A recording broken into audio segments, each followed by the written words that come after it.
Hey guys, so yeah, this is my 3-week on T video. No notes this time, so just me thinking about things. So today I went in, it was funny, today I went in for my shot and so there were originally some issues with me getting my prescription. Like at the time I was insured, and at the time my insurance would only cover a month at a time, like a month's worth. Um, Despite my doctor having written me a prescription that like it was a 10 milliliter vial that should have lasted me quite a while. But they didn't even have a vial that large to give me at the pharmacy. So they gave me 2 of these little baby vials. Little baby vials. And so one of these is 1 milliliter, or 200 milligrams testosterone, which means, and right now I'm on a dosage, I'm on a super low dosage of 0.25 milliliter per week,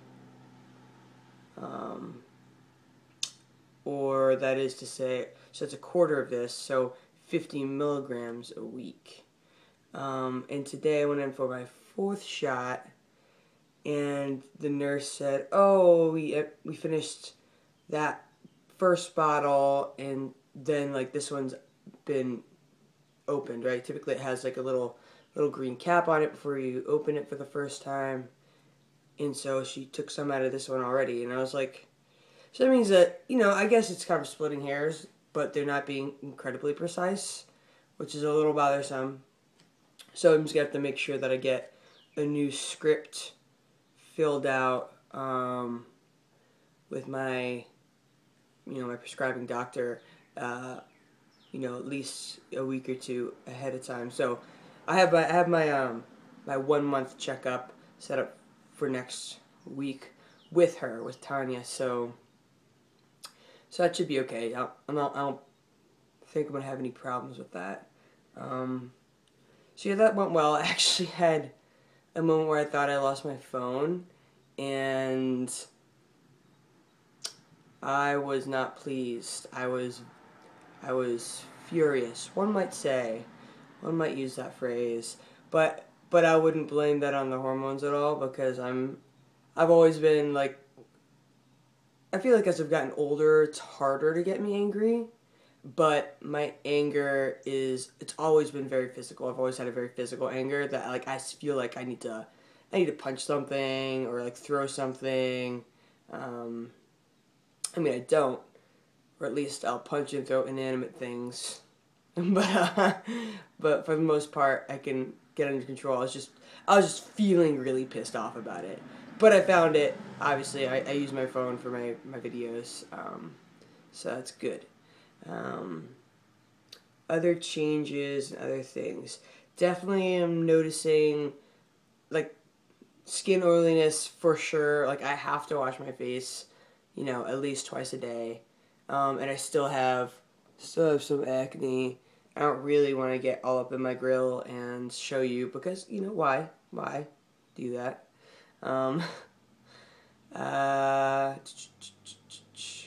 I think a bigger deal is I actually, so I've been making the rounds of, my close friends, and people I felt like I really wanted to talk to one-on-one about this, except I kind of, me talking to, he's kind of my mentor, David. He's also my boss. He's a former professor of mine. So I started 3 weeks ago, and I've been meaning to talk to him. I wanted to talk to him before I even started. I just hadn't had the opportunity because it's such an amazingly busy time for us right now at work, and a busy time for him, especially with his personal life and his family, that we just hadn't had the time to really connect one-on-one so I could talk to him about it. But we actually did. We had lunch yesterday, and so, it was my moment to bring it up. And he was, I mean, want to preface it with saying I was very nervous about the conversation, and I feel like I was, for some reason, it's harder for me to come out about this to cisgendered men that are important to me in my life, because I almost feel like, I don't know, like I don't want to offend them, or I feel like for some reason they're going to receive it in a worse way. And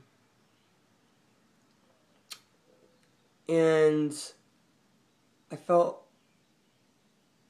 like if he were to not take it well, or if he were to reject me because of this, that would be really awful. You know, it would hurt a lot. And I was really nervous about that because I do value his opinion so much. And he does matter so much to me. And so it was really wonderful that he had such a positive response.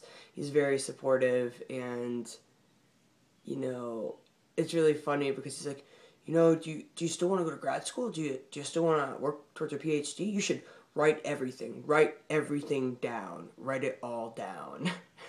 So, I'll be writing it all down. I mean, I'm already starting these vlogs and some audio logs for myself, which I really like. I feel like when I write, when I'm writing in a journaling sense, I almost feel like it's already a form of censorship.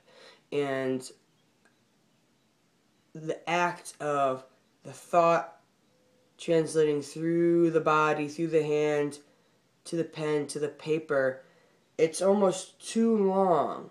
You know, it's too long. I feel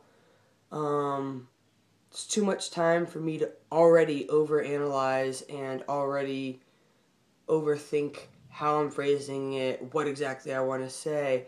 And I'd much rather this were a more organic experience and a more organic communication. So I actually really prefer, I think, for the most part, the audio logs for myself, because it's less of an idea of what my audience is going to hear or see. I just feel it's more honest. It's definitely, I just feel it's so honest. And I feel like the videos are too, but I feel like the audio alone is the most honest and true to just my thought processes as they're occurring. So yeah, that's in the works, and that was awesome. That was a good experience. But it also brings up this other notion I was thinking about was, you know, the idea of self-doubt. And I feel like the only times I really doubt my decision or my process of transition is these really, you know, strong pinnacle moments of potential loss. If I'm, like, when I come to a head of these potential great losses, personal losses, there's always this thought of, is this worth it? Is this worth this loss? This potential loss? And I don't necessarily think that's a bad thing. It's interesting, and it's, you know, it's just like so many other things in life, though. You know, you always come up against the repercussions of your choices, and the repercussions of sometimes not even your choices, but your repercussions of being. And those things will occur. They will. There will be losses. But it was nice to have this moment of thinking it could be a potential loss, and instead finding acceptance and love there. And yeah, instead finding acceptance and love that really helped reassure and made me feel so much more at peace with what I'm doing. Not that I'm not at peace in general, but just like having that spike of, oh no, I could lose this really important person in my life, to, whew, I didn't. Okay, let's keep moving forward. Let's keep moving forward. So that was really good. A little tumultuous, but overall good. Yeah, this video is getting super long, so I'm gonna cut it off now. But yeah, 3 weeks.